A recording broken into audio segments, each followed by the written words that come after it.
boa noite, gente, tudo bem? Hoje estamos aqui para o segundo episódio do Pod com a Carla. Vou esperar o pessoal começar a entrar. Deixa eu ir vendo aqui. Vamos ver. Ai, meu Deus.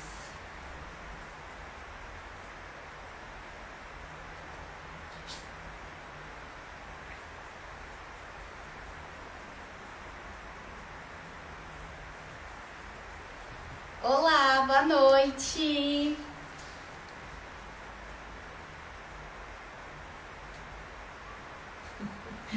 Conheço aquela carinha.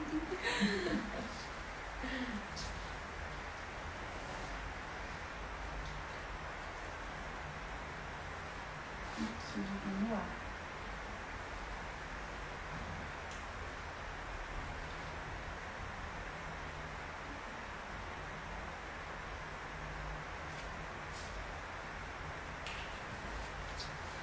Ai, meu Deus do céu. A outra que eu não tava vendo era mais tranquilo, sabia? É? Que eu não tava vendo.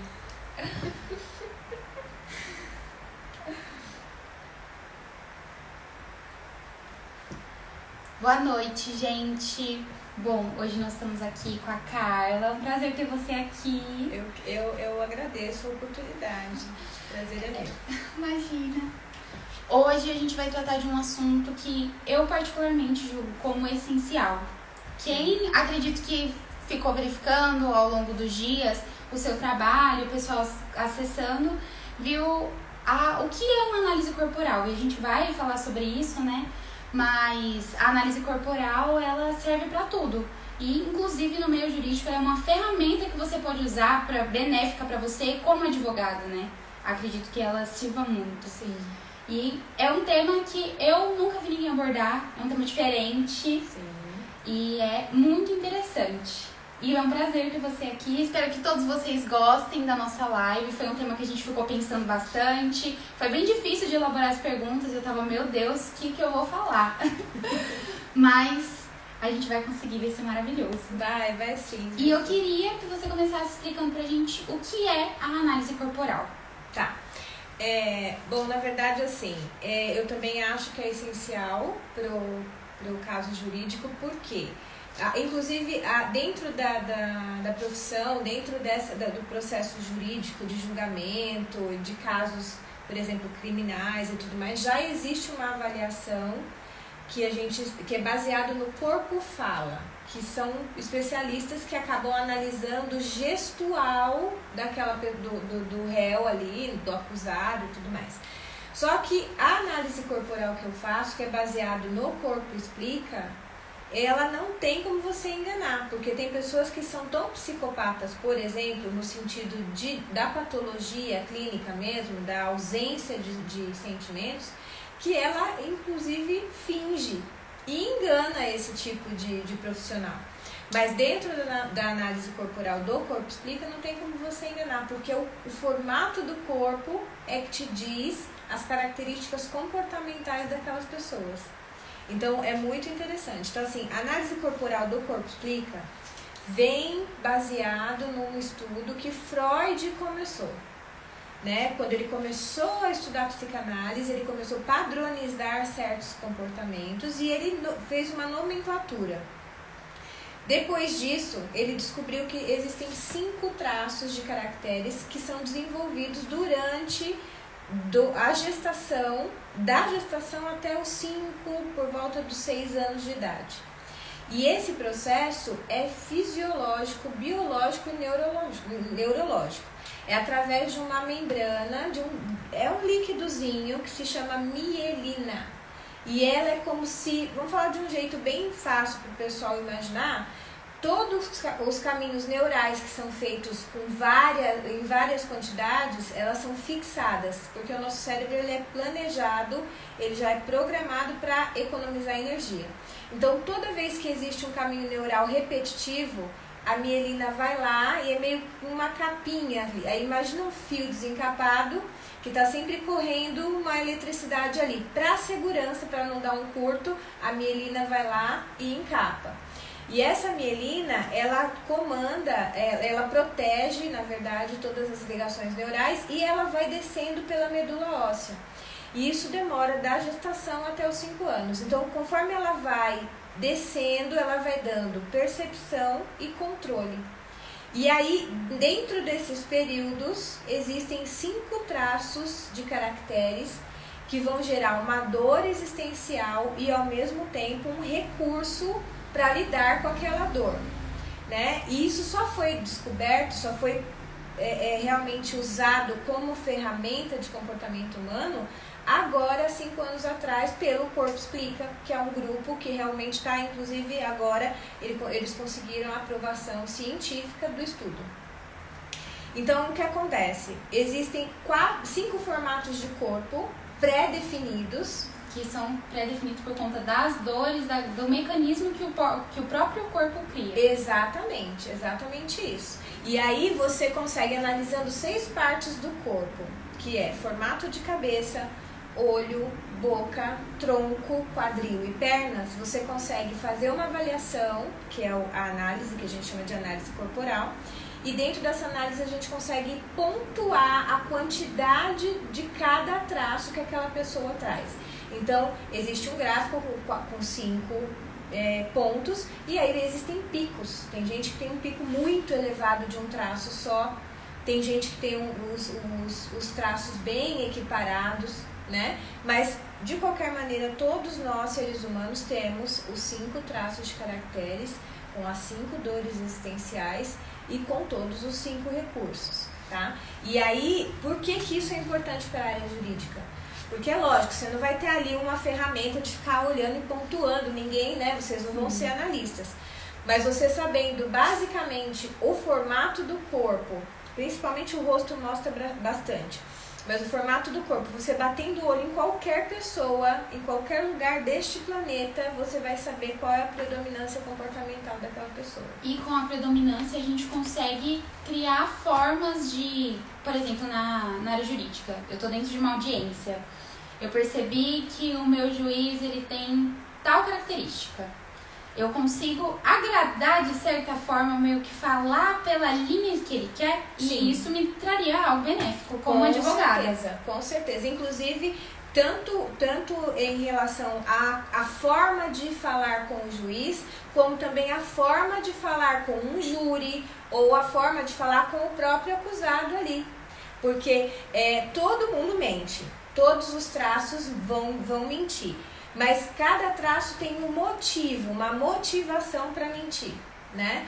Então você consegue já imaginar, já antecipar como que aquela pessoa vai reagir às suas perguntas, aos seus questionamentos e tudo mais.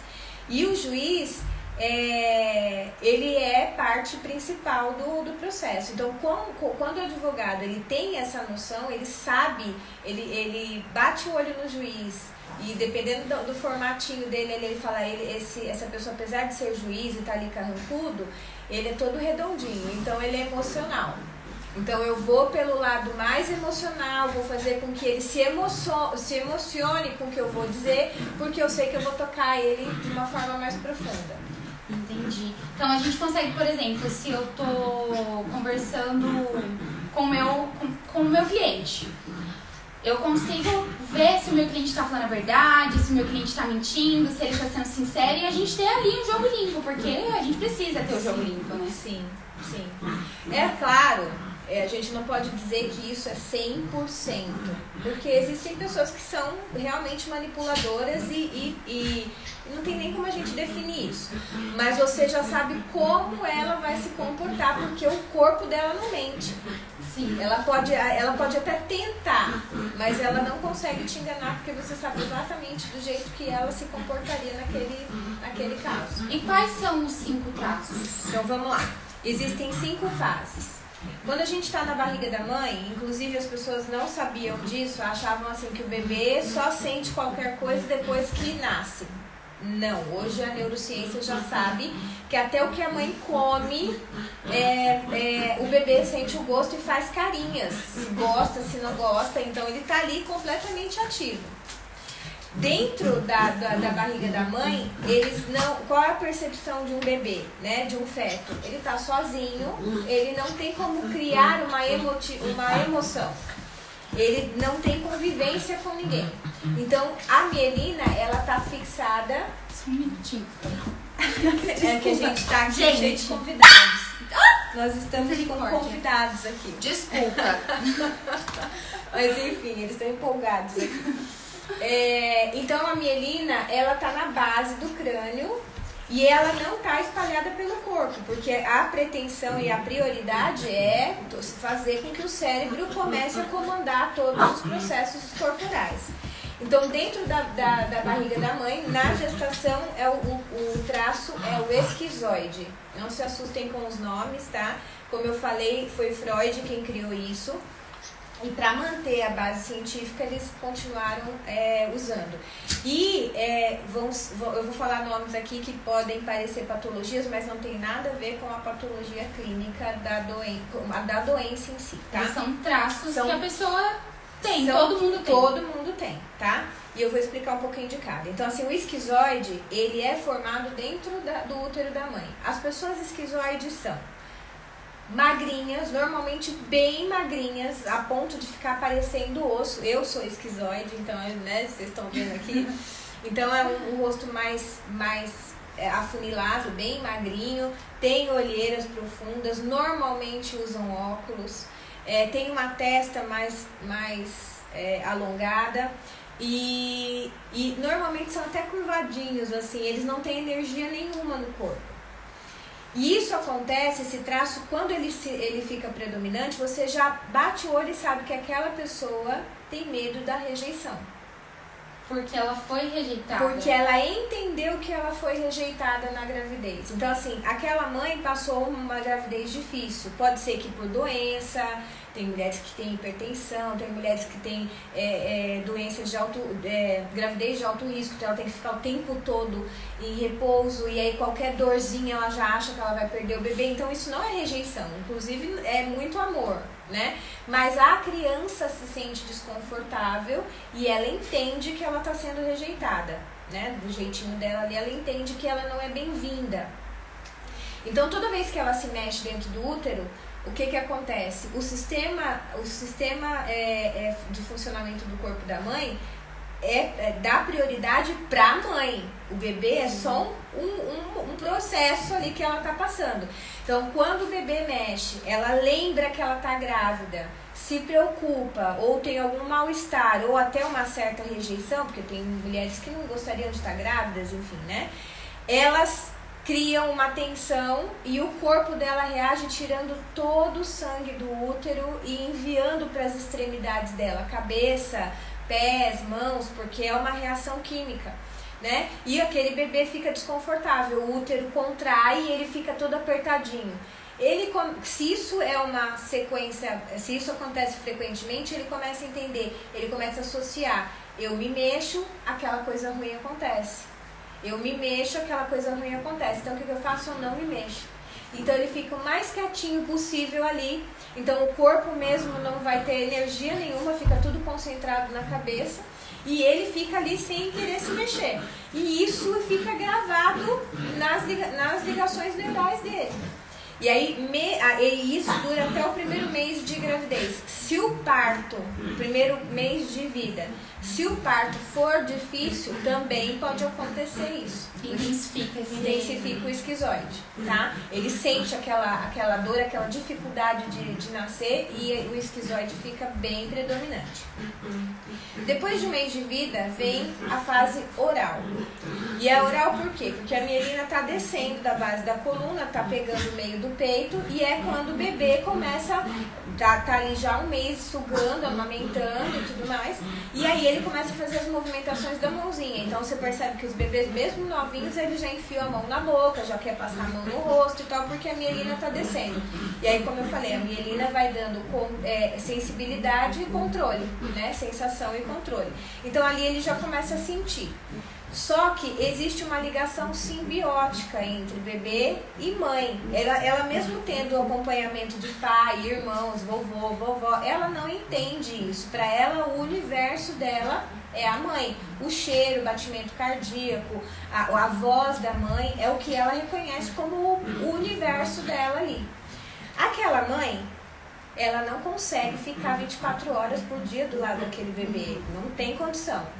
Quem é mãe sabe. Então, assim, o bebê dorme, ele tá super confortável ali, tomou um banhinho e tal, tomou mamar, tá ali tudo confortável, ele dorme. A mãe vai fazer as coisas dela, corre para fazer as coisas de casa.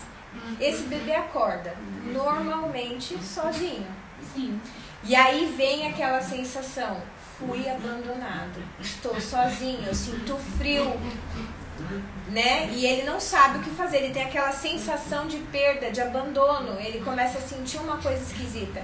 E essa fase é exatamente a fase sensorial, porque a mielina está espalhada aqui, e aí você começa a identificar escuro, claro, frio, quente, começa a sentir cheiro, começa a sentir os gostos. Então, é uma percepção super sensorial. Então, a oralidade dá uma sensibilidade intensa, muito intensa.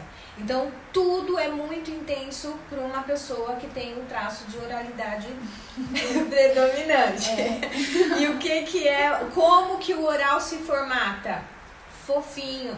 Porque ele entende que ele sendo atrativo, as pessoas vão ficar mais com ele. As pessoas querem pegar, querem apertar a bochecha, querem pegar no colo. Ai, que delícia de bebê. E aí ele vai e engrossa as perninhas, o pé fica parecendo uma bisnaguinha, aquela coisa fofa que a gente acha lindo de bebê, né? E aí o olho fica olho de gato de botas, que a gente chama de olho de gato de botas, é normalmente um olho bem infantil, o rosto fica redondinho e ele fica todo fofo. Ali ele começa a ter a predominância da boca e ele descobre que ele emite um som. E esse som é o choro. E ele chora e de repente, milagrosamente, alguém socorre ele. Aí ele associa toda a situação. Toda a situação. Ele entende, caramba, se eu choro, alguém me socorre. A minha dor acaba. O meu desespero acaba. Alguém vem resolver o meu problema. Então, a mielina, ela vai passando, mas em cada fase, pelo menos desde que ela passa pra cá, enquanto ela vai descendo, ela vai criando os nossos traços, mas todos pela dor. Mais ou menos pela sensação de rejeição do abandono. Quando ela tá mais pra essa parte, você fica mais esquizoide. Quando ela vai descendo, você vai ficando mais oral. Isso, exatamente. Dependendo da intensidade das sensações que você tem em cada período, esse gráfico vai aumentando ou diminuindo até a mielinização terminar. Né? E aí é bom que você tenha falado isso, porque eu deixei de falar uma parte importante. O esquizoide, ele é formado sim pela dor, só que ele cria um recurso. Como a mielina ficou muito centralizada na cabeça, o esquizoide tem uma inteligência fora do comum. Então, toda a potência dele está no cérebro. Então, eles são pessoas extremamente criativas, intuitivas, eles têm ideias fora da caixinha. Eles são geniais. E o oral tem a dor do abandono, sim. Mas o que ele cria? Todo recurso vem para compensar aquela dor. Ele começa a ser extremamente comunicativo. A oralidade vem para ele ser fofo, ele ser encantador, todo mundo querer ficar perto dele. Jô Soares, vamos dar aí um exemplo de Jô Soares. Sim. Né? Ele era assim encantador. E aí o que ele fazia? Quando ele ia entrevistar, ele pegava nas pessoas. Sim. Né? Ele fazia o contato, ele estava sempre tomando na canequinha. Sim. Porque isso faz parte da oralidade. Ele precisa do toque, ele precisa sentir que tem alguém por perto. Ele tem que estar levando alguma coisa na boca. Por isso que a gente diz que não adianta só dieta para os gordinhos, tá? Porque na verdade tá aqui o problema, né? Mas esse assunto é mais prolongado. Mas assim, então toda pessoa mais redondinha, mais fofinha é oral. Tem um detalhe, o único traço que se divide em dois é a oralidade. Por quê? Foi percebido que existe sim as mesmas características emocionais e comportamentais em corpos distintos. Então, assim, existe o oral da falta e o oral do excesso. O oral do excesso é isso que eu acabei de explicar para vocês. Aquela criança foi recompensada com comida. Então, ela chorava, era peito. Ela chorava, era mamar. Ela chorava, era chupeta. Né? Alguma coisa que viesse na boca. Então, mesmo adulta, ela vai, quando ela passar por algum problema emocional, ela vai precisar comer. Ela vai enfiar alguma coisa na boca para aquilo sustentar aquele vazio que ela está sentindo. Ou falar. Ela precisa falar, se comunicar, porque ela tem que botar aquela dor para fora. Ou chorar. Que é uma ferramenta incrível para ele. Por quê? Porque ele gravou que os problemas dele se resolvem chorando. Mesmo adulto é assim que funciona. Então, o oral, você não precisa nem perguntar para ele por que é que ele tá chorando, porque às vezes ele nem sabe por que ele tá chorando, né? Ele só chora e você deixa ele chorar. Depois que ele terminou de chorar, ele aliviou e ele vai saber explicar o que ele tava sentindo. E esses traços, esses dois que a gente conseguiu falar até agora, eles têm o jeito, o esquizoide, por ele ter essa coisa mais da expertise, né? De ser aquela coisa mais centrada, então algo mais culto seria a forma de eu me referir a uma pessoa esquizoide, e um oral aquela coisa mais amorzinho, mais simpática para tocar no coração. Na verdade, o esquizoide, você precisa ser bem prático. O raciocínio é lógico e prático com eles. Não adianta você ficar querendo fazer explicações e tal, porque ele fica assim, entediado, entendeu? É pragmático, para ele é lógica, simples assim, ele é um traço racional. Inclusive, ele não sabe lidar muito bem com emoções, assim. O oral tá ali chorando, se acabando de chorar, e ele tá assim, olhando, tipo, esperando aquilo terminar, né? Sem entender muito bem o que é que tá acontecendo, né? E perguntando, né? Se perguntando, né? O que eu faço agora? Porque eu não sei o que fazer. Né? Mas então, com o esquizoide, quando a pessoa é muito magrinha, o que você sabe? Ela nem gostaria de estar ali. Ela nem gostaria, ela está sendo super exposta, porque ele gosta da caverninha dele, ele gosta de ficar sozinho, isolado, é onde ele se sente mais confortável. Ele lembra ali do conforto do útero da mãe. Agora, o oral, você vai pegar pelo emocional. Você vai falar de sensações, como você se sentiu fazendo isso. O que você pensa que as pessoas sentiram ao saber que você fez isso. É usar os sentimentos e as sensações, é criar ali uma atmosfera de emoção. Se o juiz for redondinho, então você faz ali, você tem que fazer bem o lúdico, né? Criar uma cena para que ele se envolva naquele assunto e realmente vá pro caminho que você quer que ele vá. Parece ruim, gente, mas é uma manipulação correta. É uma forma de você trazer, porque principalmente no tribunal.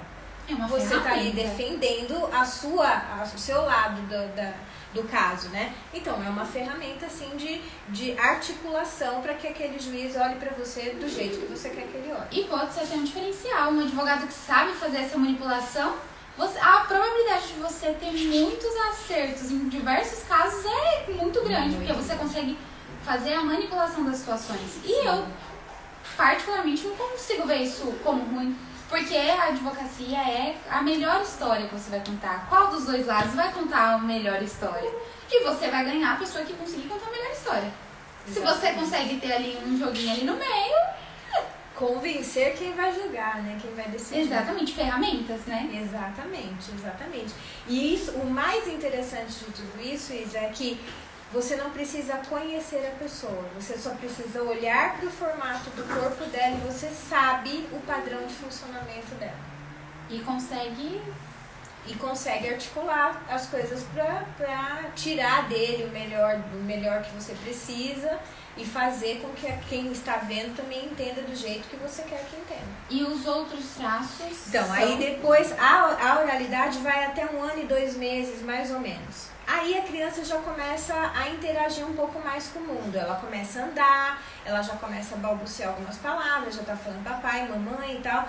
E é aquela fase da gracinha. É aquela a que começa a ter mais autonomia, aí os pais começam a exibir aquela criança, tá o tempo todo falando, ai, você viu que a Isa já sabe andar, que ela fala mamãe, bebê, fala mamãe. Aí a Isa para o que ela tá fazendo pra falar, ai, mamãe, e todo mundo, ai, que lindo e tal. E aí o que o bebê pensa? Estou conquistando alguma coisa só porque eu fiz o que ela quis. Sim. Né? Começa a guardar isso aí. Depois também, ao mesmo tempo, começa aquela fase de troca. A criança tá ali brincando e a mamãe chega e fala, Isa, nós vamos parar agora porque nós vamos papar.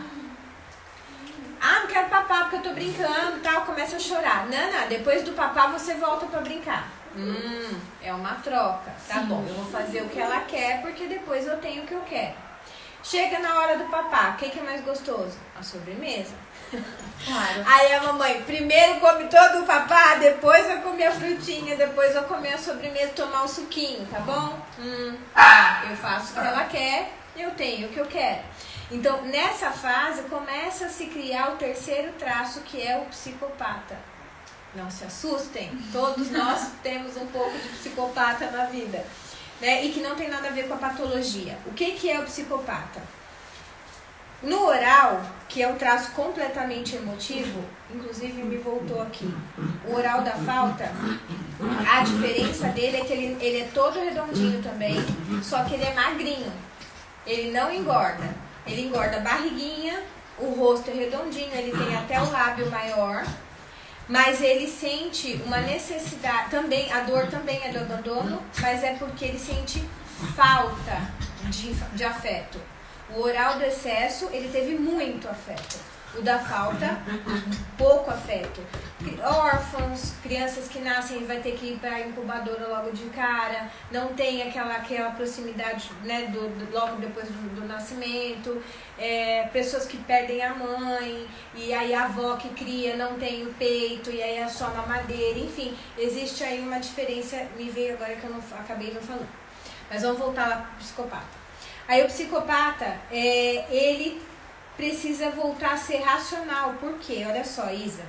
Quando você está na oralidade, você é um bebê fofinho, você começa a dar seus primeiros passos, de repente você cai ali de bumbum de fralda no chão, todo mundo corre pra cima de você. O que foi? O que aconteceu? E tal, se você chorar, então, meu Deus, vamos ver se machucou e tudo mais. Sim.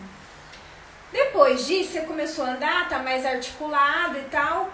De repente você até cansou, sentou, começou a chorar. O que foi, Isa? O que aconteceu? Caiu? O que houve? Aí começa a ver, pegar, E aí começa a perguntar pro bebê o que aconteceu, porque acha que ele já sabe responder, tá doendo aqui, né? Caiu ali. Aí ele começa a entender, fala, nossa, mudou alguma coisa agora. Já não adianta só chorar, eu preciso falar, eu preciso explicar o que aconteceu comigo. E aí volta o racional novamente para começar a negociar e trocar com as pessoas. E aí o que acontece? Ele começa a ser muito observador, então ele começa a conhecer a avó, conhecer o vô, o irmão, ele começa a perceber que a vovó gosta que ele bata palminha. Então, de repente, a vovó tá lá e ele tá lá batendo palminha, porque ele gosta do colo da vovó. Né? Ele começa a entender de comportamento humano, por isso o psicopata, porque ele é muito observador. Só que qual é a dor do psicopata? A manipulação. Por quê? Porque ele entende que ele só ganha aplausos e um e um colo se ele fizer o que as pessoas estão pedindo. Então ele gera ali uma dor de as pessoas me amam pelo que eu tenho e não pelo que eu sou.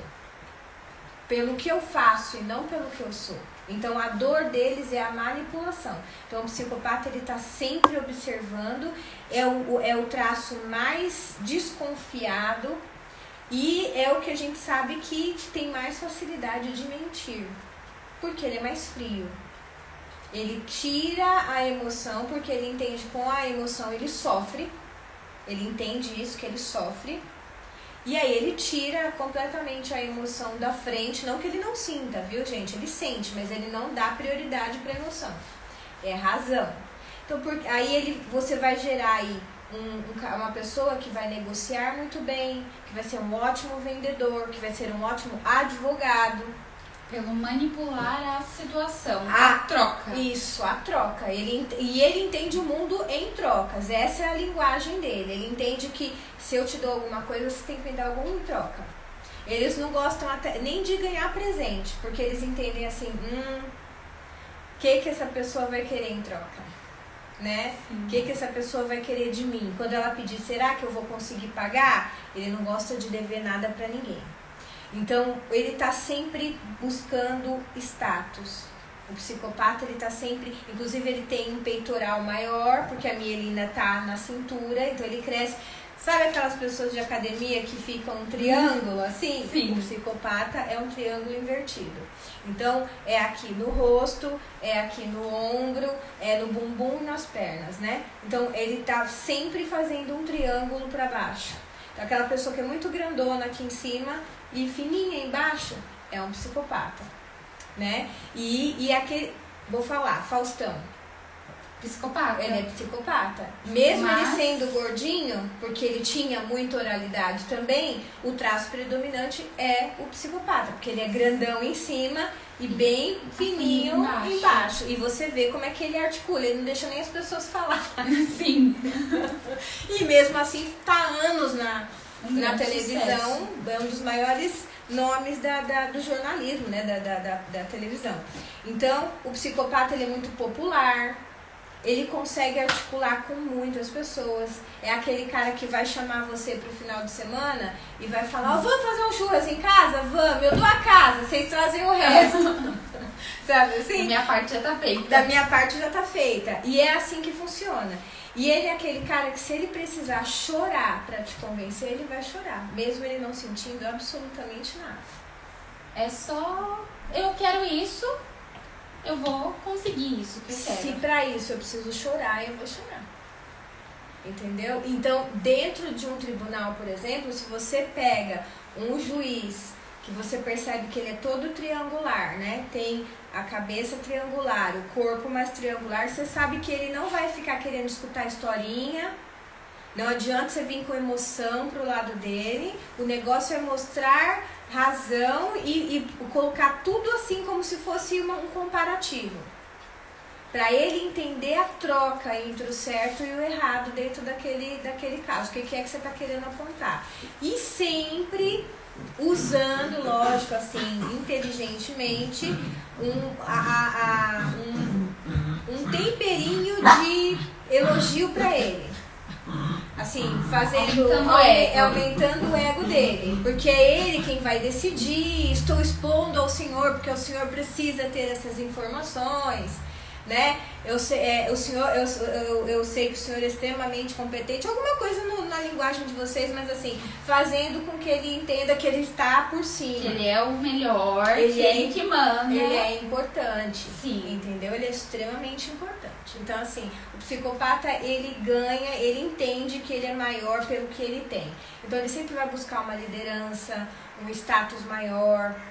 O carro dele não é um carro simples. Ele pode estar devendo pro banco, não importa. Ele está andando numa nave, porque ele entende que o valor dele tá no que ele conquista. Você acha que a possibilidade de a gente ter muito juiz psicopata justamente por esse eu preciso ser melhor do que, por exemplo, um juiz oral? Que vai ficar emocionado, falou A, B, C, ele já tá ali emocionado, meu Deus do céu, mas essa família... A gente tem esse comparativo atualmente? A gente consegue enxergar isso? Bom, eu não sei se tem alguma estatística em relação a isso. Sim. Mas assim, estudando os perfis, provavelmente os psicopatas e os rígidos, que eu vou chegar nisso lá mais pra frente, com certeza dominam. Você não vai ver um juiz esquizoide nunca. Porque não gosta do aparecer. Imagina, ele se expor, ele decidir a vida de alguém, nunca. De jeito nenhum, entendeu? Ficar ali horas escutando as pessoas reclamarem, ele voa, ele viaja. O esquizoide não fica muito tempo no mesmo lugar. Ele fica, sabe aquela pessoa que se perde? Ele tá ali, mas ele não tá? Sim. É assim, então você não vai ver um juiz esquizoide jamais. Já o psicopata, ele gosta de analisar a situação. Ele tá sempre olhando pra qualquer gesto. que você esteja fazendo, ele está observando. Isso é muito incrível, né? Como o nosso próprio corpo responde e como, independente da área. Acho que isso é algo assim, todo mundo deveria ter essa ferramenta. Sim. Porque além de você conhecer sobre o outro, você se conhece. Você se conhece. E você sabe se controlar. Por exemplo, a gente já sabe, né? Eu tenho traço de oralidade. Dentro de uma audiência, ter que controlar o meu emocional dependendo do processo que eu pegar. A gente vai conseguindo manipular usando essas ferramentas. Então, é uma ferramenta maravilhosa para autocontrole também. Com certeza, com certeza. Porque, assim, você tendo essa noção de que você é mais emotiva, você vai passar o tempo todo treinando aquela oralidade para se segurar, você não vai chorar. Por mais que você tenha vontade de chorar, seja de raiva ou de emoção, você segura porque naquele momento não pode. Se você não soubesse disso, você ia sentir aquela emoção e não ia saber lidar com aquilo. Você ia falar, como que eu tô com vontade de chorar num lugar desse que eu não posso chorar? Você não ia conseguir mais ter o raciocínio que é preciso para ter naquele momento. Agora, quando você tem essa noção, é porque é muita coisa para eu explicar, mas você consegue conhecer, negociar e recompensar os traços. Então, assim, você tem mais oralidade, mas você tem muita rigidez também. Então, num momento como esse, você vai falar para sua rígida, olha, a gente vai entrar num julgamento agora. É você quem vai atuar, você vai chegar lá e vai arrasar. E vai falar pra tua oral, olha, você me ajuda a falar tudo que eu preciso falar, porque a minha oratória precisa ser excelente. Depois que a gente sair daqui, a gente vai comer uma pizza. E a rígida, que você já tá citando a rígida? Então, é o quinto traço, ele é o último, né, de toda essa milenização. Depois do psicopata, então, a dor dele é manipulação. E o recurso é articulação. Ele é extremamente negociador, ele é incrível para negociar. Incrível. Depois, chega ali 1 ano e 8 meses, 2 anos, os pais acham, já anda, já fala para todo lado, tá aí serelepe, tá na hora de tirar a fralda. Principalmente aqui no Brasil, isso acontece muito. A gente tem esse período aí padrão para tirar a fralda. E se não tira nesse tempo, ai meu Deus do céu, por que a criança ainda tá usando fralda? Essa criança, né? Exatamente. Só que nesse período a gente ainda não tem o controle dos esfínteres, nem anal e nem urinário. Portanto, a criança não consegue sentir e muito menos segurar. E é aquele período que a criança vai fazer xixi e cocô na roupa. E aqueles pais vão cobrá-la. Seja calmamente ou brutalmente, porque existem pais, inclusive, que agridem a criança quando ela não consegue fazer isso. Eu já falei, às vezes a criança faz xixi na cama e ela apanha porque ela faz xixi na cama e tudo mais.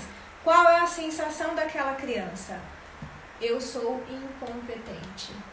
Eu sou incapaz de suprir as expectativas daquelas pessoas que eu mais amo. Isso gera nela o 4º traço, que é o masoquismo, que também não tem nada a ver com o gostar de apanhar da patologia, tá? É um traço parecido com isso? Sim, mas não é a patologia. O masoquista, ele tem que criar uma resistência física para segurar o cocô e o xixi, porque ele não sabe controlar isso com a mente. Então, toda vez que ele sente aquela dorzinha de barriga, ele acha que vai sair o cocô, ele fica todo tenso. Ele trava inteirinho, ele contrai, ele morde a boca, ele fica todo tenso para não conseguir não fazer o cocô e o xixi. E às vezes sai. Então, assim, esse traço, a dor dele é a dor da humilhação. Porque toda vez que ele se vê nessa situação, ele não consegue esconder. Ele vai ter que contar pra alguém que ele fez cocô, que ele fez xixi. E a vergonha de falar. Aí aquela vergonha, porque ele vai ser exposto. E vamos combinar, ninguém vê um cocô e um xixi numa criança e fala, ai, que lindo, bebê, fez cocô, né? Não, a gente acaba fazendo cara feia, acaba fazendo cara de nojo, e aquela criança com 2 anos de idade, 2 a 3 anos de idade, ele não faz a mínima ideia do que é um cocô. O que ele sabe é o quê? Sai de mim, e o que sai de mim é ruim. Então não posso deixar que nada saia. Eu vou segurar tudo. Exatamente isso. Então o masoquista, ele é super calado, ele não fala dele mesmo, ele pode até ser brincalhão e brincar com todo mundo, mas se começar a ficar muito íntimo, ele já dá aquela travada. Ele não consegue falar em público facilmente, ele trava completamente. Por quê? Porque volta a dor de ser constrangido. A possibilidade de alguém virar para ele e perguntar o que ele não sabe responder, já faz ele ficar em pânico. O masoquista, ele é todo quadradinho, ele é todo tenso. Então ele não tem cintura, o bumbum é pra dentro. Sabe aquelas pessoas que têm o bumbum pra dentro? Assim, é exatamente o masoquista. Então ele tem aquele calombinho aqui atrás, assim, nas costas. O ombro normalmente é pra dentro. Ele é mais gordinho mesmo na frente. Por quê? Ele volta a ser emocional. Ele volta a sentir tudo de novo. Ele começa a sentir a dor de ser rejeitado, de ser constrangido e segura. Entendeu? Então o psicopata, ele é totalmente racional, mas o masoquista, ele já é emocional, porque ele passa por tensões horrorosas ali, né? Ele depois ele vai criar, quando adulto, o bruxismo, porque a tensão que ele segura durante o dia inteiro, a hora que ele deita para relaxar, a musculatura do maxilar dele começa a ranger. Tem gente que quebra dente, tem que usar plaquinha, um monte de coisa. É o masoquismo. Tá? O masoquista, ele precisa de segurança. Aonde ele estiver, ele precisa entender que ele está seguro. Ninguém vai constranger ele ali. Então, por exemplo, o masoquista mente? Claro que ele mente, até porque ele tem outros traços também para ajudá-lo nisso. Mas é mais difícil você ver um masoquista mentir, porque ele se entrega.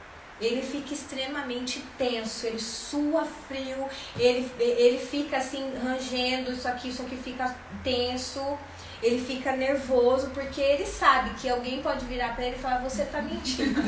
Aí acabou. Aí acabou pra ele, né? Então, ele é o amigo mais leal que você pode ter, ele é um companheiro muito leal, porque ele gosta de cuidar, exatamente porque ele sempre sente culpa de tudo, e ele sempre acha que ele tem que servir para agradar, já que ele não supriu as expectativas de quem ele mais amava.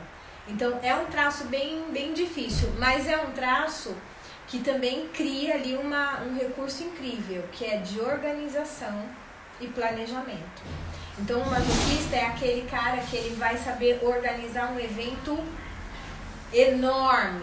Ele vai entrar no tribunal, por exemplo, como advogado, e ele vai ter tudo escrito, porque ele vai saber de cabo a rabo o que pode acontecer naquela audiência. Ele já vai formular respostas para perguntas que podem surgir dentro do... Então ele vai ser um advogado extremamente organizado e planejador. Ele tem uma estratégia de planejamento que nenhum dos outros traços tem. E ele é extremamente resistente, resiliente. Ele é o tratorzinho, a gente diz que ele é o tratorzinho. E a frase do masoquista, a frase que ele mais costuma dizer, não, tudo bem, eu aguento. Não, tudo bem, eu aguento. Então ele tá sempre... De segurar, ele vai tendo essa resiliência toda. Exatamente, exatamente. E também tem uma coisa, para vocês que vão aí ser advogados. Vocês podem observar que grande parte dos assassinatos, por exemplo, na área criminal, dos assassinatos, assim, passionais, o assassino tem esse traço de masoquismo bem alto. Por quê? Porque ele aguenta tanto, ele segura tanto, ele fica tão tenso e tão no limite dele, que quando ele sai do limite, ele perde completamente a cabeça. Então, vamos dar um exemplo aqui. Em caso de violência doméstica, por exemplo, né? Aquele homem, ele trabalha num chão de fábrica, ele é peão, né? Então ele não é muito bem tratado, ele fica escutando besteira o dia inteiro, o chefe brigar e exigir, falar, e ele fica o dia inteiro ali pensando, mas que coisa, eu tenho que trabalhar porque eu tenho aluguel pra pagar, eu tenho filho pra criar, eu tenho não sei o que, e ele vai aguentando. Eu aguento, vem, pode mandar mais. O meu corpo tá doendo, minha cabeça tá doendo, eu não aguento mais estar aqui, mas eu preciso estar. E aí quando ele chega em casa, que ele deita no sofá da casa dele, e um filho vem brincar por perto, ele não tem paciência com o filho. Porque ele já, toda a paciência que ele tinha, ele usou no trabalho. E aí ele mete a mão no filho, ou a mãe vem falar qualquer coisa, ele mete a mão na mãe. Literalmente mete a mão mesmo, né? Isso quando não explode, não ofende, não sai quebrando. Eu tenho clientes, por exemplo, né, dentro da terapia, eu tenho clientes mesmo que falam que o pai teve uma crise assim depois de um dia pesado de trabalho e quebrou tudo dentro de casa, né? E isso é o traço do masoquismo, porque ele tá com o emocional dele tão cheio de dor que a última gotinha vai fazer com que ele exploda. Ele pode ser extremamente resiliente, mas ele também tem os surtos dele de explosão emocional. Pode ser uma pessoa que se mate no trabalho, é o perfil de uma pessoa que ali trabalha das 7 da manhã às 11 da noite, chega em casa, come na rua, chega em casa porque eu não quero papo com a minha mulher, eu não quero ver meus filhos, eu vou chegar em casa à noite, porque eu quero chegar, eu quero deitar e não quero ouvir ninguém, porque se eu ouvir, eu vou querer matar essa pessoa. É esse tipo de pessoa. Exatamente. São muitos, pelo que você fala, a gente vai ligando a profissões, né? É um executivo, por exemplo, aqueles empresários loucos que trabalham incansavelmente, que nunca aquilo vai estar bom, ele sempre precisa de mais. Sim. E ele não para. Sim. E vai. Sim, e a motivação dele é ter segurança. Porque ele, por exemplo, se ele é um pai de família, ele quer que a família dele tenha o melhor. Então, enquanto ele não tiver uma vida estável financeiramente, ele vai dobrar turno, ele vai ficar sem dormir, ele vai, porque ele quer alcançar e ele planeja isso, né? Ele tem essa facilidade de planejar como conquistar aquilo. Me veio agora para falar para você, por exemplo, naquele caso daquele ator... Agora eu não vou lembrar o nome dele, eu sou péssima com isso, meu esquizoide. Que o julgamento dele foi agora há pouco tempo. O que assassinou a moça? Johnny Depp. Sim. O Johnny Depp e a ex-esposa dele. Sim. Os dois. O Johnny Depp é masoquista com rígido. Super rígido. Então né? você vê que ele tem todo o rosto quadrado, aquele olhar assim voltado para baixo. Os masoquistas são tristes efetivamente, tá? Então o olhinho é caído para baixo, a boquinha é caída para baixo, ele tá assim, ele é lindo, mas você vê que ele tem todo o formato quadrado, você vê como ele foi resiliente. Sim. Em todo julgamento, ele deixou ela fazer tudo que ela pôde fazer com ele, tentando segurar o casamento, a família. Quando não deu mais... Quando os filhos dele foram constrangidos por causa do caso, aí ele falou, não, agora eu vou me defender. Vou defender a minha família. E ele foi extremamente resiliente com tudo que aconteceu. Muito, inclusive. Né? E ela completamente psicopata. Dissimulada. Psicopata com rígida também, porque os dois são lindos, né? Mas vocês viram no tribunal lá, tinha hora que ela tava lá chorando, ela via que a câmera tinha saído, ela já tava assim, né? Tipo... A questão da vaidade, porque muitas pessoas que analisaram o julgamento viram que ela tinha questão de chegar com os penteados, toda arrumada. Esse é um traço da psicopatia ou da rigidez? Da rigidez. De eu estou linda, eu estou perfeita, eu estou intacta. Sim, da rigidez. E eu não sei se vocês perceberam, se vocês chegaram a ver isso. Ela usava roupas baseadas nos figurinos dos personagens dele. E isso é a psicopatia, né? Porque ela queria mostrar pra ele, eu posso ser como você. Eu estou no mesmo nível que você. É lógico que isso é inconsciente, tá, gente? Até porque provavelmente ela não conhece, o corpo explica. Mas o inconsciente dela quis trazer uma mensagem. Você vestiu essa roupa e eu também posso. Né? É um traço de desvio de caráter? Mas é mais provável que o traço de psicopatia dela esteja na dor, exatamente porque ela estava se sentindo manipulada ali por todo aquele julgamento. E ela quis mostrar pra ele, não, eu sou igual a você, eu posso como você. Somos aqui, ó. E não foi o que a gente conseguiu, né? O que ela conseguiu, pelo menos. Exatamente. Pelo contrário. Né? Exatamente isso. Mas aí, depois disso, o masoquista, então, ele vai crescendo e tal. Quando chega na fase dos 3 anos, A mielina já desceu toda a coluna vertebral, já chegou lá no cóccix, já deixou o corpo todo já com sensibilidade e controle, então já tem controle das pernas, dos esfínteres, tudo, e é quando acontece os hormônios, a liberação de todos os hormônios do corpo. É quando a gente chama da fase da sexualidade. Então, a criança começa a tocar ali nas partes íntimas e a sensação é diferente. Opa, mudou alguma coisa aqui.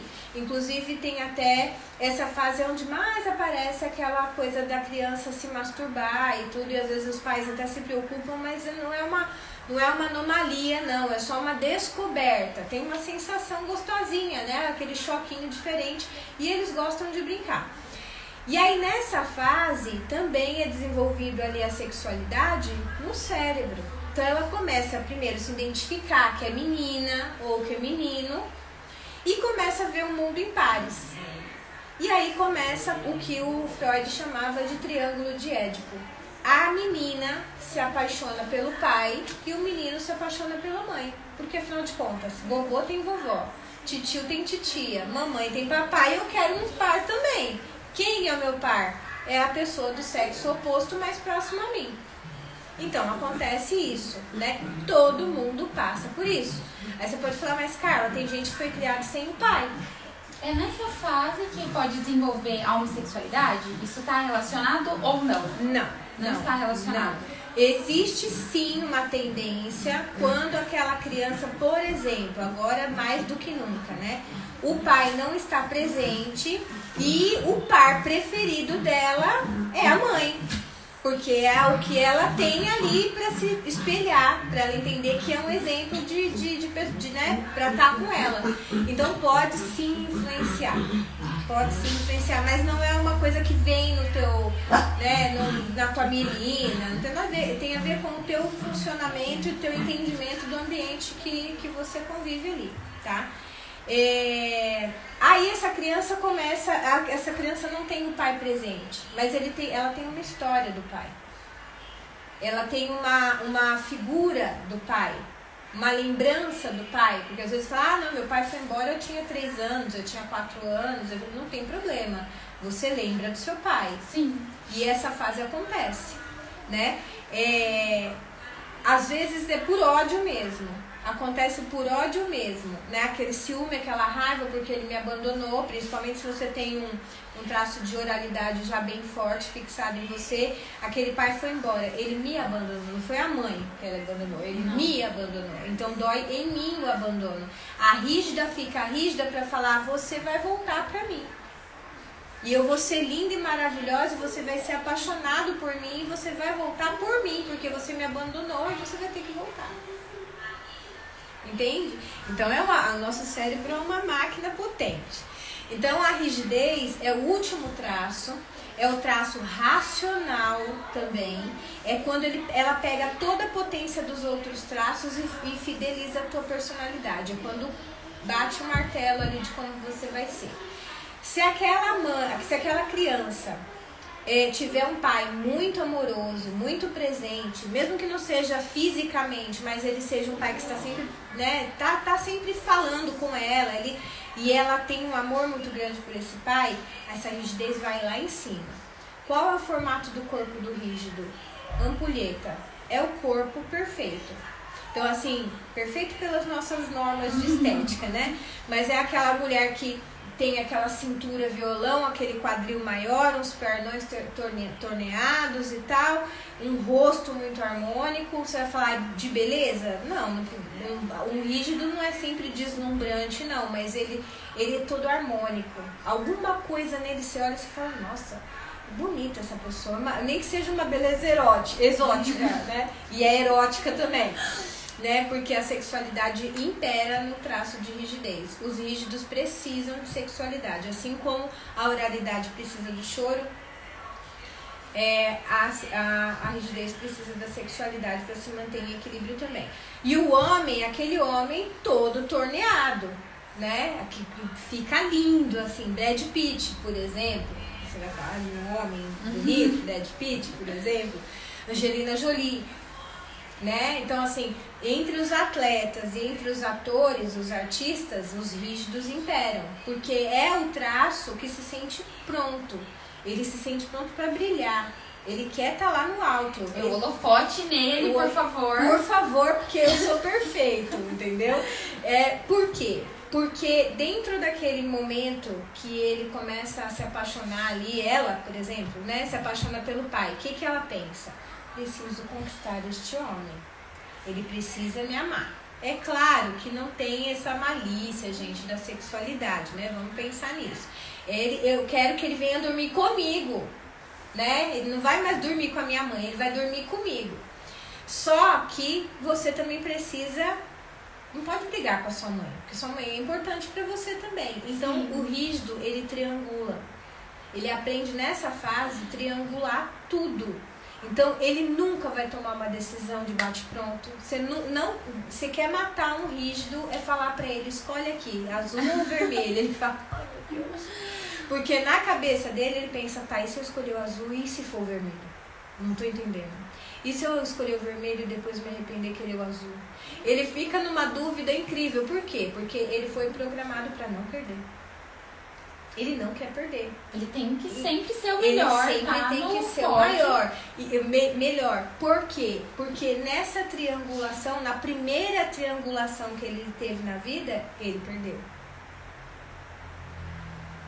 Que foi com a mãe. Que foi com a mãe ou com o pai.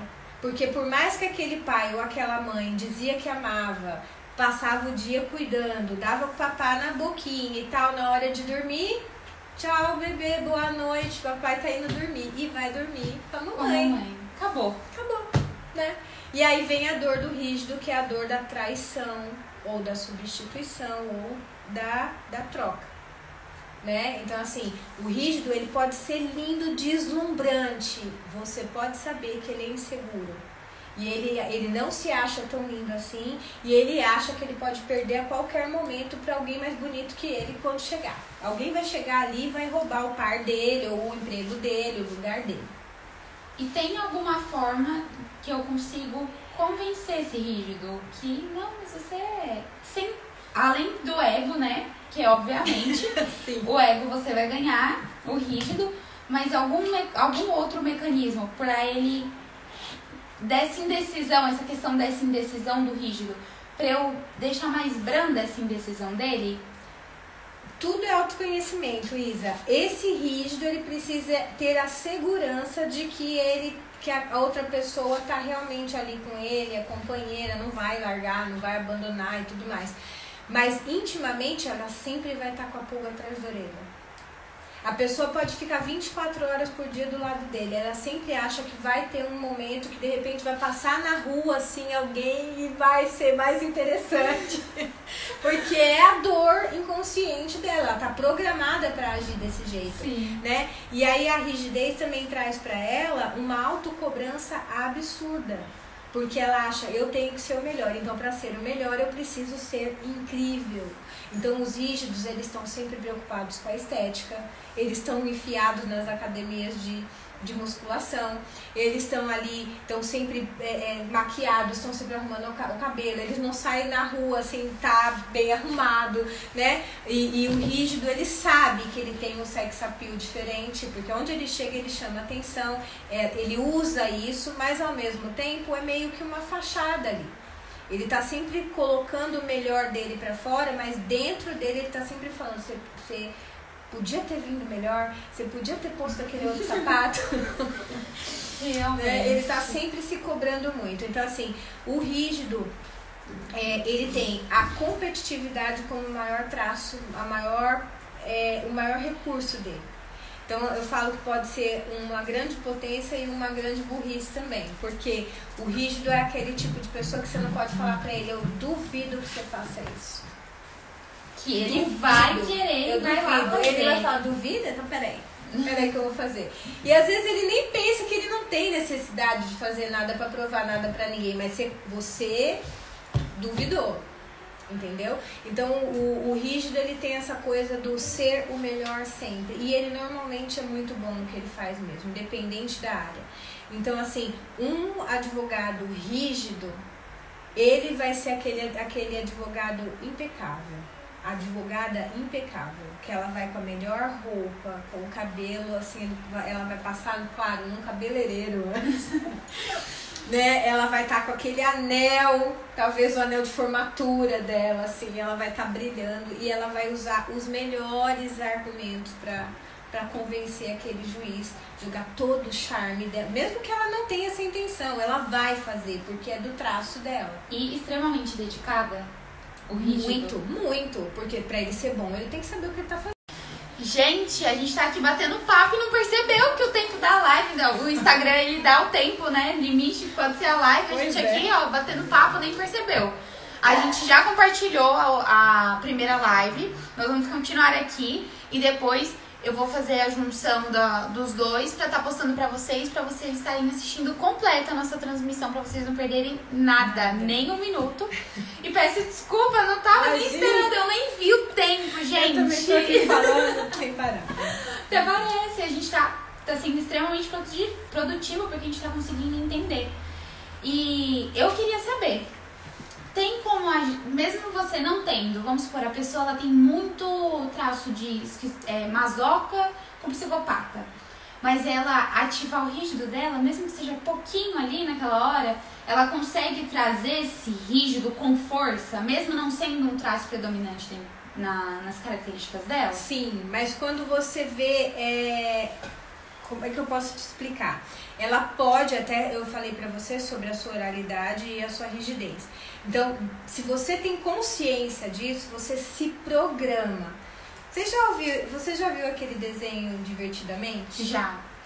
É exatamente isso que acontece na nossa mente. A gente tem 5 caras trabalhando ali, né? E cada um tem um jeito de pegar ali a mesa de comando.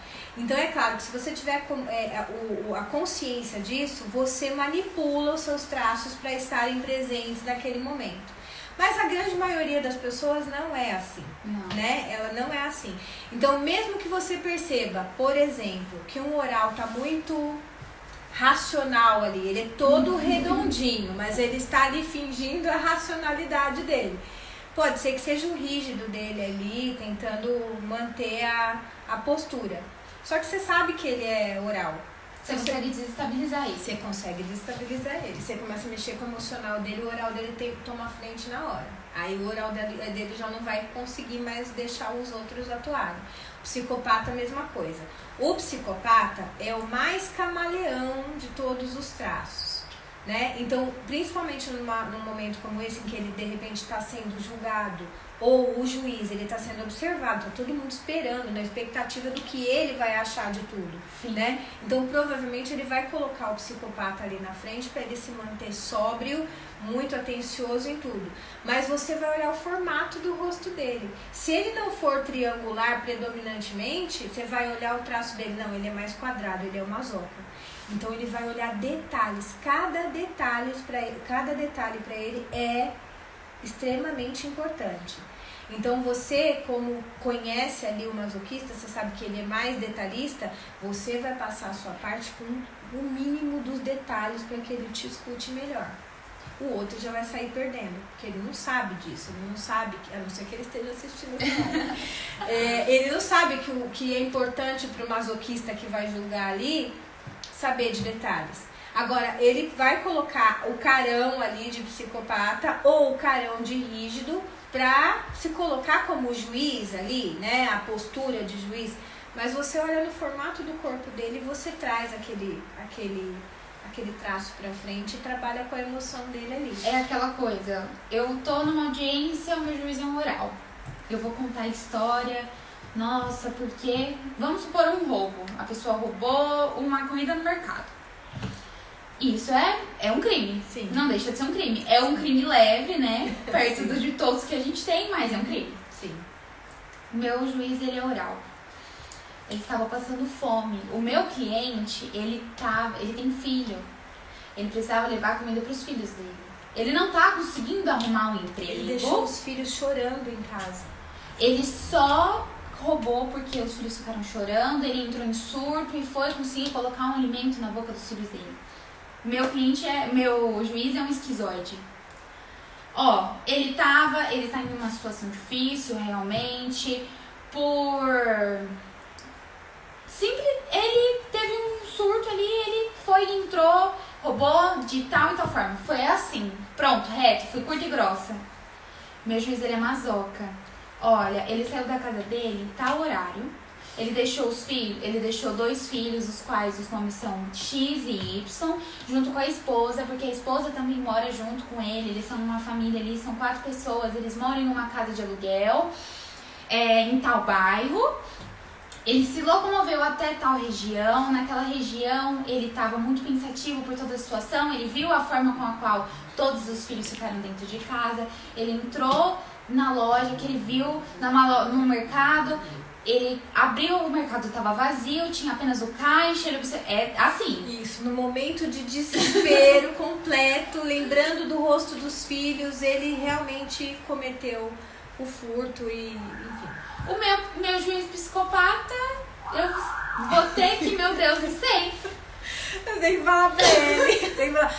O senhor tem que entender, no momento político desse país, econômico desse país, essa pessoa estava desempregada há tanto tempo e vendo a família necessitada ali, ele não teve outra alternativa. Mas eu entendo que o seu meritíssimo é quem decide a situação. Mas estou aqui apresentando todos os fatos para que o senhor possa tomar a melhor decisão que eu sei que é que o senhor vai tomar. Aquela coisa, né? Exatamente. E o meu rígido. A mesma coisa, é quase igual ao psicopata, só que aí você vai levantar mais o ego dele ainda. O senhor imagine uma pessoa, um pai, o senhor é pai, tenho certeza, um dos melhores pais, que é o melhor do seu filho. Claro, com cuidado para não ficar muito puxa-saco, né? Mas usar o melhor argumento assim, é que ele é um juiz muito, muito sábio, entendeu? E que ele vai compreender que foi num momento de desespero, que aquela pessoa que tá ali não é um ladrão, não é uma pessoa que comete crimes. Ele realmente foi ali levado pelo desespero, pela fome. O senhor sabe como é difícil a fome. Sim. Né? Eu tenho certeza que o senhor não deve ter passado por isso, mas eu também não, mas ele com certeza. E aí o rígido já fica assim, sabe? Meu Deus do céu. Eu tenho certeza que o senhor vai tomar a melhor decisão, né? Assim, aí ele vai falar, vou mesmo. Ele vai pensar com ele mesmo, eu vou mesmo. Entendeu? Mas a ideia parece cômico, mas é exatamente isso. Né? E mesmo, como você perguntou, mesmo que de repente você olhe para aquela pessoa e a pessoa tá manipulando ali, ela tá jogando o psicopata dela ali pra argumentar, pra articular alguma coisa, mas você percebeu que a predominância dela não é o psicopata e é, por exemplo, o esquizoide, você joga um sentimentalismo ali e fala, e como você se sentiu? Ele vai travar, porque ele não sabe dizer o que ele sente. Sim. Sabe, o esquizoide sabe te dizer o que ele pensa sobre as coisas. Agora o que ele sente, ele já não sabe. Se jogar um sentimento no esquizoide, acabou. Acabou. E o esquizoide, quando ele comete um crime, porque é lógico, existem esquizoides que cometem, sim. Aliás, quando a gente assiste caso criminal, tem muito esquizoide com psicopata.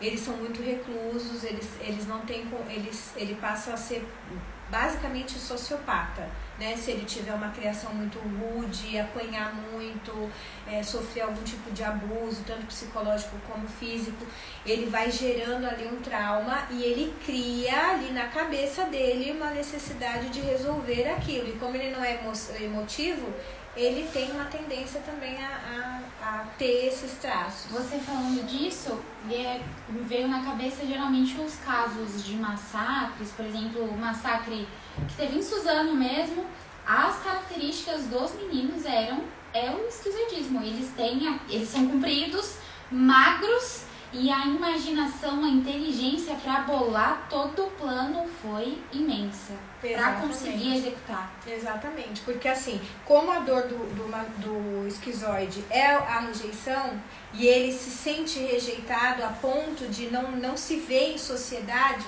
e ele tiver algum tipo de motivação mais neurótica mesmo, que ele vai gerar ali uma cena muito louca na cabeça dele, ele pode ser realmente ser sociopata mesmo, ele achar que ele não é aceito, então problema dos outros. Os nossos traços, eles podem influenciar na questão da esquizofrenia? Igual você estava falando, de criar a situação? Pode. Um esquizoide, ele pode ter uma porcentagem maior ali de chances de ter uma esquizofrenia? Ele pode ser o traço causador da esquizofrenia.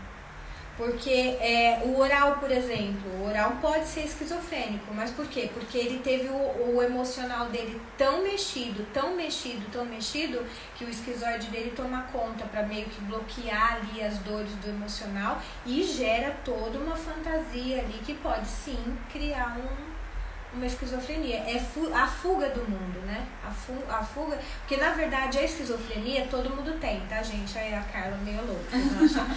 Mas é assim, todos nós temos um nível de esquizofrenia. Só que o que acontece? A gente tem o gatilho de volta. Sim. Né? Uma pessoa normal, ela fala, nossa, tô viajando, volta. Né? O esquizofrênico, ele vai passando desse limite. Ele vai passando. Quando ele vê, ele já não volta mais. Né? Tanto que o tratamento para uma pessoa que já é diagnosticada esquizofrênica é um gatilho de volta. Né? O psiquiatra, ele vai treinando com ela um gatilho de volta. Aí você estrala o dedo e volta.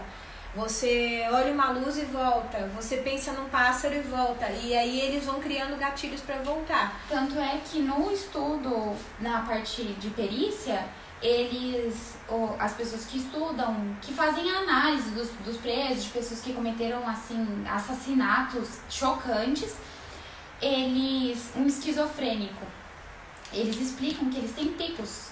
Sim. Eles têm as idades que é onde dão os gatilhos para eles começarem o surto, geralmente ali 40 anos, 18 anos, ali até os 20, né? São fases onde dão os gatilhos e todos esses traços deles, toda a vida deles tem influência nesses gatilhos que ele pode ter. Sim. Isso é muito... É surreal, assim. A mente ainda está sendo estudada e ainda falta muito pra gente entender. Mas quando a gente está falando sobre traço de caracteres, isso já está bem definido, né? Então, esses 5 traços estão presentes na gente. A motivação de algum distúrbio psiquiátrico, é lógico, vai surgir em algum ponto desses traços aí. Então, por exemplo, vamos lá falar de uma obesidade mórbida. Né? Uma mulher ou um homem que passa dos limites no peso do corpo. Aí você fala, não, porque come muito. Não, mas a gente tem que ir na raiz dessa compulsão. Normalmente essa pessoa passou por abuso sexual. Sério? Normalmente sim. Ele passou primeiro pelo abandono, porque aí vai gerar oralidade, né? Ele já vai ter uma tendência a engordar. Um esquizoide, ele pode comer um caminhão, ele não vai engordar nunca, né? Mas o oral vai. Então, todo obeso mórbido é oral. 100%, tá? Não 100% de oralidade, o pico dele é maior na oralidade. E aí, ele já tem uma tendência muito emocional, muito maior. Então, pra ele primeiro, ele já foi abandonado. Ele já vai ter uma tendência desde pequenininho a comer para compensar aquela falta. Depois ele é abusado. Para se esconder e não ser sexualmente atrativo, ele começa a tentar se esconder com a gordura. E isso perde o controle, porque a gordura passa a ser o único prazer que ele tem para se preencher. E aí ele vai se escondendo naquela gordura. Entendeu? Então, normalmente uma pessoa... Você pode ver, por exemplo, uma mulher que tem um pico de rigidez muito alto, mas ela tá bem gordinha. Você vê que ela é bem gordinha, mas tem a cinturinha assim, sim, né? Ela faz assim, uns gominhos assim, né? Por quê? Porque provavelmente a rigidez dela trouxe problemas de assédio e ela inconscientemente joga a oral pra frente com medo do assédio, ela engorda para deixar de ser atrativa sexualmente. A nossa mente é surreal. Sim. E saber que a gente consegue controlar todos esses gatilhos, não é nem só por conta da área jurídica, é o dia a dia mesmo, a gente sim, conseguir trabalhar. Sim, eu tenho clientes minhas que emagrecem de 10 a 15 quilos só por saber, só por fazer análise corporal. Porque elas começam a entender que aquela compulsão alimentar vem de uma necessidade emocional. né, de tampar um buraco emocional. Então, quando a gente descobre a causa daquele buraco emocional, já não tem mais por que você ficar tapando aquele buraco. Você Sim. vai lá e resolve, entendeu? Então, é muito interessante. Agora, controlar absolutamente a gente não consegue, porque é uma configuração Nossa. automática. Quando você percebe, você está fazendo as coisas. Sim.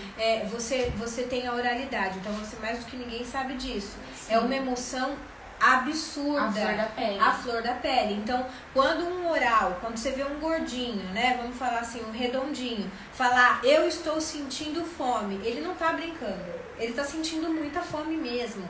Eu tô sentindo raiva, ele tá sentindo muita raiva. Eu amo mesmo, ele ama muito, é intenso, é tudo muito intenso. E aí, eu como esquizoide, porque eu tenho meus 3 traços principais racionais. Então, eu sou esquizoide com rígida, da mesma porcentagem, e o meu 3º traço é psicopatia. Então, assim, eu sou bem racional. Então, até eu entender como é que isso funcionava, eu ficava achando que era frescura, muitas vezes. Falando, tá chorando por quê? Meu Deus, eu só ir lá e fazer aquilo. Meu esquizoide já tinha achado uma solução. Depois você entende que não, aquela pessoa não tá fingindo, ela não tá exagerando, ela tá sentindo de verdade, né? Então, você saber dos traços te dá essa vantagem de saber lidar consigo mesmo, porque aí você começa a se perdoar por ser emotiva. Então, não, eu preciso chorar. Eu vou chorar, porque eu sei que depois que eu chorar eu volto pra mim mesma e eu vou resolver o que eu preciso resolver. E não tem problema, eu não sou menor do que ninguém por causa disso. O saber usar os recursos do traço também. Cara, então eu sou mais oral, ok. Eu sou mais emotiva, sim, mas eu também sou uma comunicadora incrível. Eu posso escrever petições incríveis, escrever histórias incríveis. Eu posso argumentar de uma forma que ninguém vai conseguir rebater. Então, eu uso do meu recurso pro que eu tô fazendo, pro que eu tô desenvolvendo. E aí é o que eu sempre ensino pros meus pacientes. Você adultiza seus traços. Por quê? Eles são fixos? São. Você sempre vai agir assim? Sim. Você não consegue mudar os picos dos seus traços, tá? Já tá mielinizado. Só que você adultiza. Quando ele foi fixado ali, você era um bebê. Você era completamente dependente, tanto física como emocionalmente, das outras pessoas. Hoje você é um adulto. Então, por exemplo, um oral, ele tá sozinho em casa, ele começa a sentir aquela angústia de estar sozinho, porque sente, não sente? Sente. A gente começa a dar um aperto no peito porque tá sozinho. Cara, algumas horas que você vai ficar sozinho, mas o teu oral vem e dá aquela angústia, dá vontade de chorar, parece que você vai ficar ali sozinho para sempre. Só que você é adulto agora. O que você faz? Vai ignorar? Não. Você vai pôr um som, você vai dançar, você vai pôr uma televisão pra falar com você no fundo enquanto você limpa a casa, enquanto você come, entendeu? Porque você vai tomar um banho quente, porque vai te dar uma sensação sensorial, você vai ali se acarinhar, né? Vai colocar o teu oral no conforto de novo, porque alguma coisa mexeu com a tua oralidade. Botou ela na dor. Então você vai se conhecendo, não é mais. Você perde aquela falsa percepção de que todo mundo é igual.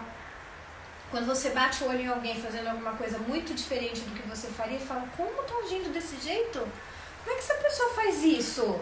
A gente faz muito isso, né? Como é que essa pessoa tá falando desse jeito? Mas por que ela tá chorando? Ou por que ela tá gritando? Porque o masoquista, quando ele perde a linha, ele grita e tal. E quando você olha o formato da pessoa, você fala, entendi.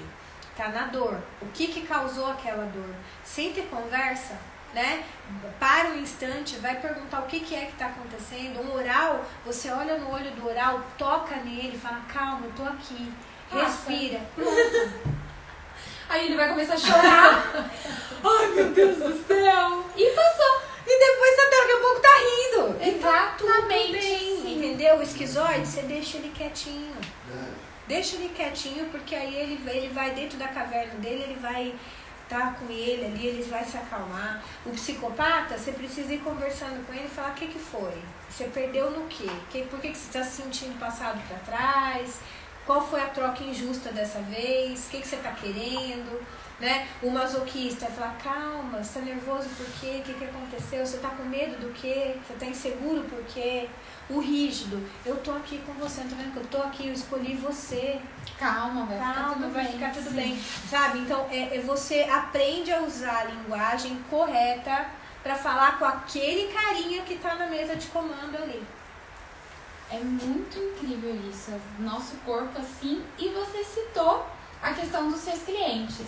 Sim. Eu queria saber se você já atendeu algum advogado e qual a importância da nossa profissão, né, provavelmente da minha futura profissão, sim, em ter esse conhecimento tão amplo assim, esse autocontrole, esse conseguir observar, não, ali, ó,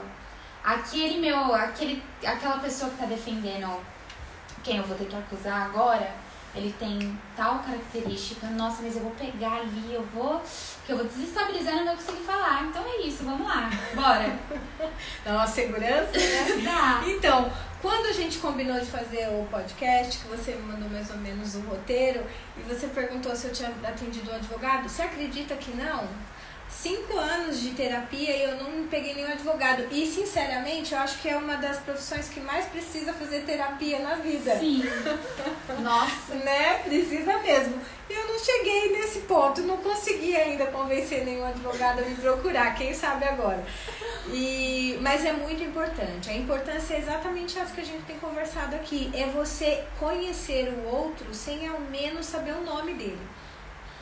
Você se conhecer, então você se programa e você tem um autocontrole que a grande maioria, 95% da população mundial não tem. Porque a gente vive no automático. Agora, quando a gente aprende o nosso funcionamento, o corpo explica um manual de instrução sobre o humano. Simples assim, né? O corpo, ele se molda conforme a sua mente precisa. É muito interessante. Então, assim, você pode ir para o Japão. Uma característica interessante, Isa, pra gente falar. Os japoneses, eles têm características, você fala assim, mas todo japonês é masoca. Você vai falar igual. Todo japonês é igual, todo é masoca, porque eles são todos quadradinhos. Tem aquela cara quadradinha, o olho assim, né, até demais, né? Aqueles pernão grosso que faz parte do... Não tem bumbum normalmente e tal, mas não. Você olhando direito, você vê um psicopata, você vê um oral, você vê até os esquizoides que estão lá, que são os nerds dos gamers, né? Os gamers que não gostam de gente, mas gostam de virtual e tem uma inteligência incrível, né? Você vê os rígidos também, porque agora tem até, eu tava vendo outro dia, um grupo de cantores que dançam e tal, e as meninas ficam loucas, alucinadas, então assim, tem sim. Mas por que o padrão é masoquismo? Porque eles são de uma cultura extremamente rígida nas regras.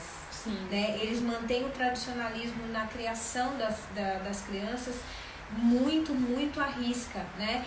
Então, o masoquismo é o traço que precisa seguir regras, que é o mais indicado para se manter na ordem ali, seguir tudo muito na rotina. Então, você vê que o ambiente também acaba influenciando nos traços de caracteres. Porque todos os ambientes que eles frequentam é aquela mesma coisa, é a cultura. Desde pequenininho. Aqui no Brasil é aquela coisa, você acredita que foi feito um estudo e 80% da população brasileira tem o traço de oralidade bem forte. Sim. Né? Bem forte. Por quê? Porque a gente é muito passional, né? Hoje os brasileiros saem da casa do papai e da mamãe com 38 anos. Que é o filhinho da mamãe. Né? A filhinha da mamãe. Então, a gente tem muita oralidade, porque a gente é muito passional, né? E muito masoquismo também. E eu acredito que a questão da oralidade, pelo que você estava explicando, a gente também tem muitas mães solteiras no Brasil. Pai abandonou, não tem contato nenhum, muita mãe solteira no Brasil. E também vem esse grande traço da oralidade aí, né? Com certeza. Foi abandonado, meu Deus do céu, e agora... E também muitas pessoas rígidas no Brasil, porque isso é A gente sabe, mundialmente, o Brasil tem muitas belezas, assim, as pessoas são muito bonitas, principalmente as mulheres, é algo que o pessoal comenta, né? E é mágico poder saber que a gente consegue ter essas chaves, esses controles de nós e dos outros. Não controlar o outro, não necessariamente manipular o outro, mas eu consigo fazer com que a minha vontade se sobressaia. Ali eu vou ter as minhas vantagens, digamos. Exatamente. Isso é maravilhoso, é muito importante, eu acho. Inclusive para todos, assim, como estudante, enquanto a gente estava conversando, eu fiquei pensando em apresentar isso para os meus professores. Sim. Porque como professor, você conseguir ter essa manipulação é maravilhoso. Você chega em uma sala, você sabe a própria matéria mesmo que nós estamos fazendo esse trabalho, atividade extensionista. A professora deixa livre. O aluno escolhe o tipo de trabalho que ele vai querer fazer. Eu sei que aquele meu grupo ali, se eu falar para eles fazerem um podcast, não vai dar certo. Mas se eu falar para eles fazerem um documentário, pode ser que sim, porque eles vão ter que falar. Vai estar ali, vai ser uma coisa mais deles. Agora, tá um rígido, vou botar ele no holofote. Vamos lá, vamos aparecer. Sim. Eu tava, enquanto você tava falando, me veio muito essa ideia. Eu acho que todas, assim, todo mundo devia pelo menos saber um pouco, até porque pouquíssimas pessoas sabem. Eu só fui conhecer disso quando eu te conheci, porque até então nunca tinha ouvido falar. Sim. O quanto isso é bom e o quanto isso é importante na terapia. Tem terapeutas que não sabem disso. Com certeza, muitos. Que é aquela coisa mecânica, muito antiga e é uma inovação. Você estava há 5 anos, mais ou menos, 5 né? anos, isso. É uma coisa assim que acabou de ser comprovado. Então é mágico. Agora vai virar matéria de universidade, só que infelizmente nos Estados Unidos, né? Porque o Brasil ele demora para aceitar inovações. E a gente consegue trazer isso, a gente ganhando professores, a gente ganhando alunos, a gente ganhando pessoas da área jurídica mesmo, porque a gente está aí nos grandes congressos onde regem, onde controla todo o nosso país. Sim. São essas pessoas, Sim. as pessoas da magistratura. E a gente conseguindo abranger todas essas pessoas, todo esse grupo, porque é um grupo pequeno, todo esse grupo, a chance da gente ter isso crescendo no nosso país é muito grande. Eu acredito que sim. Hoje, parece que são 34 mil pessoas que já fizeram análise corporal. Mas dentro da nossa população isso ainda é muito pequeno. Muito. Nossa, é mínimo. Sim. E como profissional, como terapeuta, como uma pessoa que está aí há 5 anos... Inclusive, acho que todo mundo já viu as suas redes sociais. Peço muito que vocês dêem uma conferida no Instagram da Carla. Ela posta assim, conteúdos maravilhosos. Pra você que tá ali em dúvida, eu faço, eu não faço, vou ali tirar minha dúvida. Vai lá, dá aquela conferida, porque vale muito a pena. E eu queria que você, com toda essa experiência que você tem, que você deixasse um conselho para os acadêmicos, como eu, que eu tenho uma turma com 55 alunos. Muita gente. Assim, muita gente na faculdade, muitos cursos, a gente tem aí muitas pessoas estudando. Sim. Muita gente na mesma faixa assim, de idade, que está ali buscando se encontrar até. Queria que você deixasse um conselho como terapeuta para essas pessoas, para nossa geração, né? Sim. Que tá aí, que tá a próxima que vai vir revolucionar, vai ser a nossa, que estamos vindo. Eu espero. O que eu tenho para dizer é assim, vocês vão lidar com pessoas o tempo todo. O material do trabalho de vocês é o material humano, né? E vocês vão lidar com uma parte muito importante, que é a vida das pessoas. Vocês vão estar ajudando pessoas inocentes a provarem isso e às vezes pessoas culpadas a provarem que não são. Então, assim, vocês escolham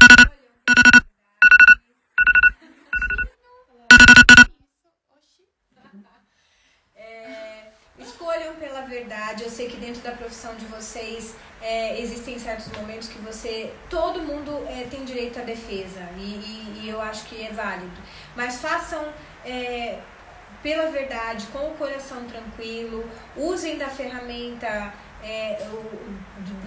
da argumentação, do estudo de vocês para que isso seja o mais honesto possível, sabe? Eu acho que o nosso judiciário, a gente sabe que o brasileiro ele tem sempre um jeitinho de fazer as coisas, né? A gente sabe que a gente tem uma Constituição, mas existem brechas na Constituição. Então, assim, eu como terapeuta humanista, né, o que eu acho é escolham o ser humano, né? Escolham o ser humano, façam o melhor de vocês dentro da profissão de vocês, com carinho, com amor, com dedicação, com perfeição, mas escolhendo pelo ser humano. Eu sei que existem casos assim que a pessoa realmente é culpada e que ela precisa ser punida,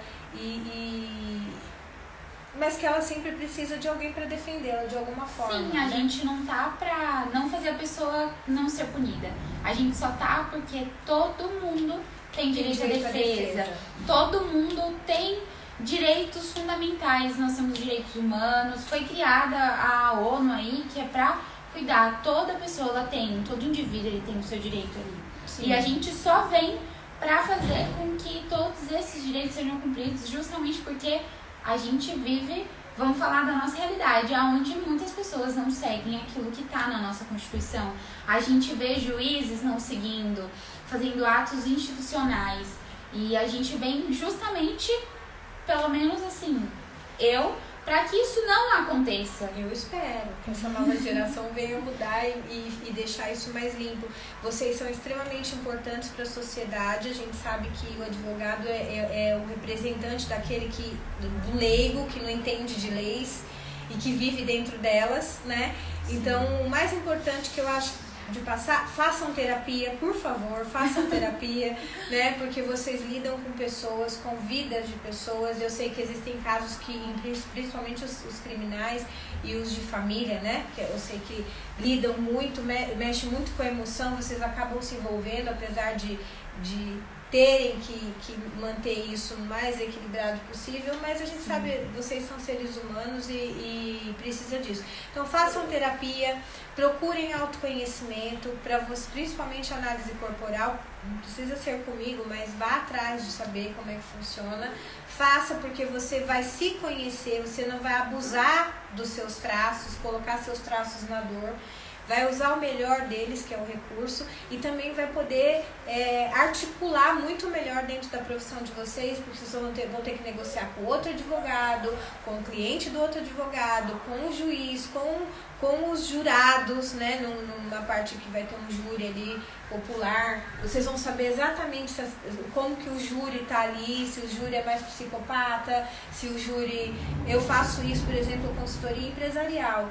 Então, a gente tira pela média dos funcionários qual é o perfil da empresa e você vai ver realmente a empresa funciona conforme o perfil geral dos colaboradores. Então, vocês a mesma coisa. É chegar no tribunal e entender quem está sentado ali, quem vai decidir, e você não precisa nem saber o nome da pessoa. Você bate o olho no formato do corpo dela, no rostinho dela, pronto, acabou. Você já sabe como você vai chegar e falar com ela e tirar o melhor disso. E foi isso, gente. Espero que vocês tenham gostado. Foi um prazer ter você aqui. Deixa eu ver, deixa eu agradar o oral. Eu sou muito oral, gente. Meu Deus do céu. Ai, vocês não têm noção. Mas também muito rígida, né? Sim, muito rígida. Então eu tô aqui, ó, firme e forte. Por isso que eu fiz o podcast. Quis aparecer, né? Exatamente. É sobre isso. Espero que vocês tenham gostado. Se vocês tiverem gostado, mandem mais ideias pra gente estar podendo levar esse conteúdo para mais pessoas, porque acho que vocês conseguiram ver o quanto isso é importante, o quanto isso pode melhorar a convivência em sociedade, você conseguir controlar melhor essas coisas, aprender a lidar melhor com o outro, que eu acho que é o que a gente tem que fazer, que a gente não tem feito isso mais, a gente tá vivendo aí em um mundo onde isso não acontece, onde eu não entendo o meu amiguinho ali do lado, o que é que ele tá passando, eu não consigo compreender a vida dele. Não precisa saber o que ele vive, nem nada, mas de bater o olho nele, você vai saber... Pô, aquela pessoa ali, o gordinho tá chorando. Não vou chegar, por que você tá chorando? Não, vamos ali, vou pegar, não chora. Fica calmo, vamos tomar um suco? Vamos comer alguma coisa, isso. Vamos comer alguma coisa, ó, tem uma bala aqui, vai te ajudar. Isso. A gente aprender a lidar pra gente cuidar melhor do ser humano, que é o que a gente precisa fazer. A gente precisa ser mais humano, que a gente não vem sendo. É isso, espero que vocês tenham gostado da live. A gente fez com muito carinho, muito amor pra vocês. Vou postar a live inteira. Vou parar agora, arrumar tudo bonitinho pra que vocês possam acompanhar ela completa, que não percam nem um pedacinho, viu, gente? E é isso, muito obrigada. Eu que agradeço, Isa. Eu que agradeço. Sejam felizes, tá? E façam autoconhecimento, que é importante. Tchau, gente. Obrigada.